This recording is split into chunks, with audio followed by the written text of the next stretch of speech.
मराठवाड्यामध्ये सुद्धा आता पावसानं अत्यंत कहर माजवलेला आहे।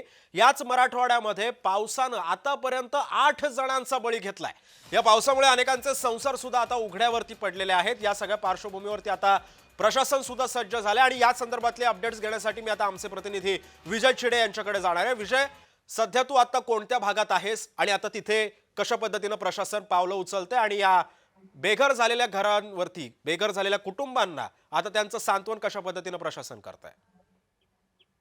नक्कीच सिद्धे, जर पाहिलं तर मराठवाड्यामध्ये मागील 2 दिवसापासून पावसाने हाहाकार माजवल्याचं आपल्याला पाहायला मिळत आहे। विशेषतः जर पाहिलं तर मराठवाड्यातील नांदेड भागामध्ये जे आहे ते सर्वाधिक पावसाने हजेरी लावलेली, त्या ठिकाणच्या किनवट परिसरामध्ये जे आहे ते अक्षरशः 300 ते 350 घर जे आहेत ते देखील हा, पाण्याखाली गेले आहेत। तर हा. नांदेडमध्ये नुसतं एका जिल्ह्याचा विचार केला तर तब्बल 200 पेक्षा अधिक जनावर जे आहेत ते देखील पाण्यामध्ये मृत्युमुखी पडलेले आहेत। त्यामुळे शेतकऱ्यांचं या ठिकाणी मोठं नुकसान झालेलं आहे। त्याच पाठोपाठ जर पाहिलं तर मराठवाड्यामध्ये आतापर्यंत 8 जणांचा पावसाने जो आहे तो बळी देखील घेतल्याचा पाहायला मिळत आहे। नांदेड, हिंगोली, त्याचबरोबर जालना आणि बीडमध्ये जी आहे ती मृतांची संख्या आहे। सध्या जर पाहिलं तर हिंगोली आणि नांदेडची संख्या जी आहे ती सर्वाधिक आहे। या दोन्ही जिल्ह्यांमध्ये सध्या 5 जणांचा जो आहे तो पाण्यामध्ये मृत्यू झाला, तर जालना आणि बीड या ठिकाणी एक एक शेतकऱ्याचा जो आहे तो पाण्यामध्ये बुडून मृत्यू झाल्याचा हा, पाहायला मिळतोय।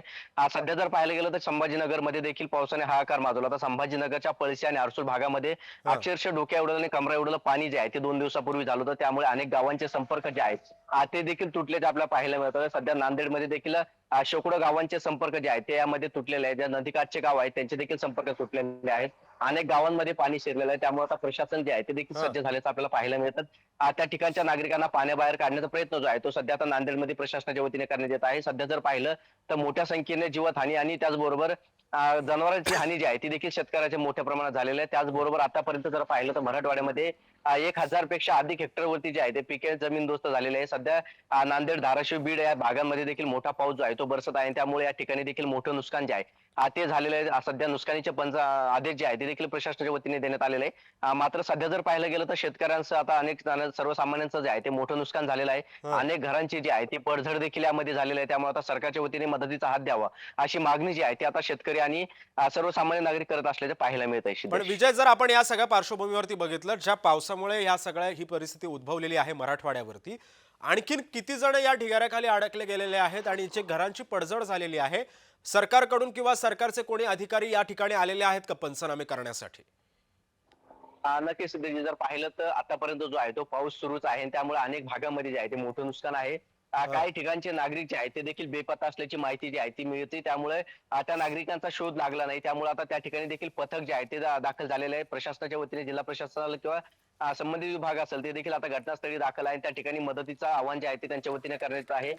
अनेक जणांना जे आहे ते पाण्याबाहेर काढण्यात आले, त्या गावांना सुरक्षित त्या ठिकाणी जे आहे ते ठेवण्यात आलेलं आहे। सध्या जर पाहायला गेलं तर काही गुरांचा देखील समावेश जो आहे तो यामध्ये आहे। काही गुरं जे आहेत ते देखील बेपत्ता आहे, नागरिक देखील बेपत्ता असल्याची हो, माहिती जी आहे ती मिळत आहे। त्यामुळे आता प्रशासन त्या ठिकाणी मदत करत खरंय. असल्याची माहिती देखील मिळते। हा, मात्र सध्या जर पाहायला गेलं तर नुकसानीचे पंचनामे जे आहे ते बर, केवळ नुसते आदेश देण्यात आले आहेत। सध्या बर. कोणतेही अधिकारी जे आहे ते शेतकऱ्याच्या बांधावरती गेलेले नाही। संबंधित विभाग जे आहे ते त्या ठिकाणी पोहोचला नसल्याचं आपल्याला पाहायला मिळतं। धाराशिवमध्ये देखील 2 दिवसापूर्वी मोठं नुकसान झालं होतं। त्या ठिकाणी देखील पंचनामे जे आहे ते अद्यापही झाले नाही। कृषी मंत्र्यांनी त्या ठिकाणी पाहणी करण्यात आली होती, हा, मात्र त्या ठिकाणी प्रत्यक्षरित्या नुकसानीचे पंचनामे जे आहेत ते अद्यापही केले नाही। त्याचबरोबर छत्रपती संभाजीनगरच्या पळशी गाव जे आहे ते अक्षरशः धुवून गेल्याचं आपल्याला पाहायला मिळतं। त्या ठिकाणचे फळबागा ज्या आहेत त्या देखील हम्म, जमीनदोस्त झाल्या होत्या। त्या ठिकाणी देखील अद्यापही नुकसान बर. पंचनामे जे आहे ते प्रशासनाच्या वतीने करण्यात आले नाही। हा, केवळ कागदपत्री घोडे जे आहे ते प्रशासनाच्या वतीने नाचवले जात आहे। मात्र बर. सध्या नांदेडमध्ये जे आहे ती पूर परिस्थिती ओढवली आहे। त्यामुळे त्या ठिकाणी सध्या प्रशासन जे आहे ते सतर्क असल्याचं पाहायला मिळतं। मात्र 8 जिल्ह्यांमध्ये जर पाहायला गेलं तर पंचनामा जो आहे तो अद्यापही झालेला नाही। केवळ प्रशासनाकडून आदेश दिले जात आहेत हा. सिद्धेशजी। विजय, तू सोबतच राहा, मी पुन्हा एकदा मुंबईमध्ये येणार आहे, कारण मुंबईमध्ये आमचा प्रतिनिधी मनोज दाळकर सुद्धा आता आपल्यासोबत जोडला गेलेला आहे। मनोज, तू आता कोणत्या परिसरामध्ये आहेत मुंबईतल्या आणि आता तिथली परिस्थिती कशी आहे?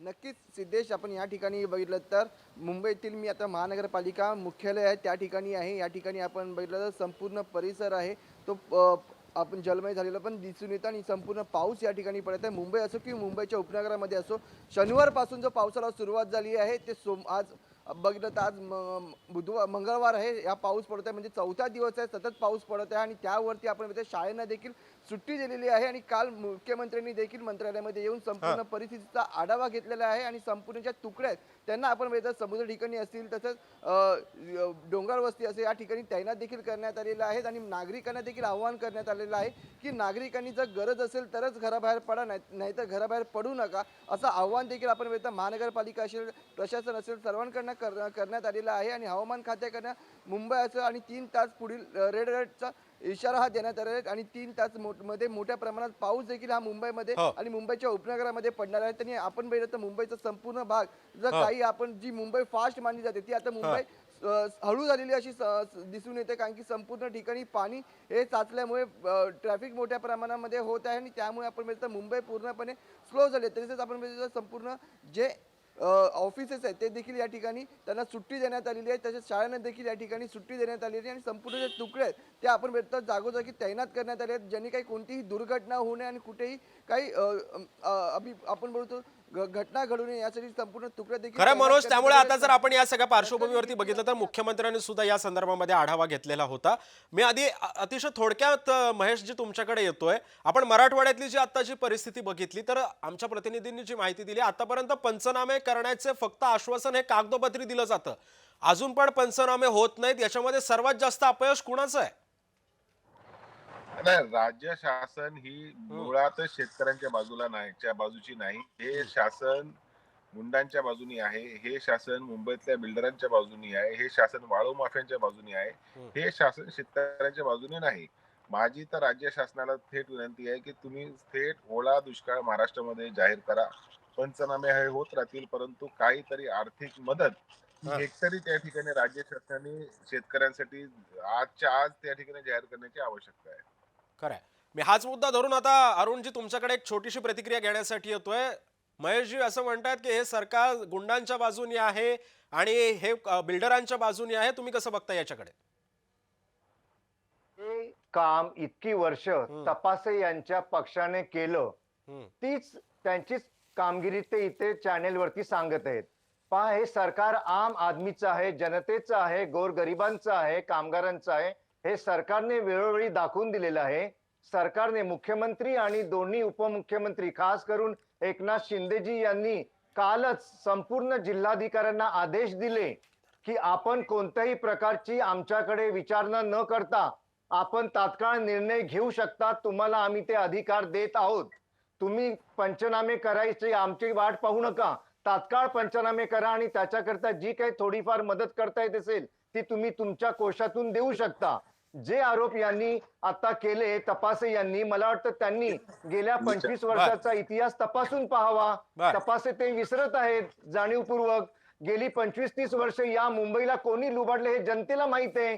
मुंबईची परिस्थिती आज कोणामुळे झालेली आहे? मुंबईमध्ये आज ड्रेनेज व्यवस्था जी आहे ती इंग्रजांच्या काळातली आहे. ती बदलण्याकरताच आता या महानगरपालिकेमध्ये या सगळ्या पार्श्वभूमीवरती आता सध्या पावलं उचलणं ही गरजेची आहे.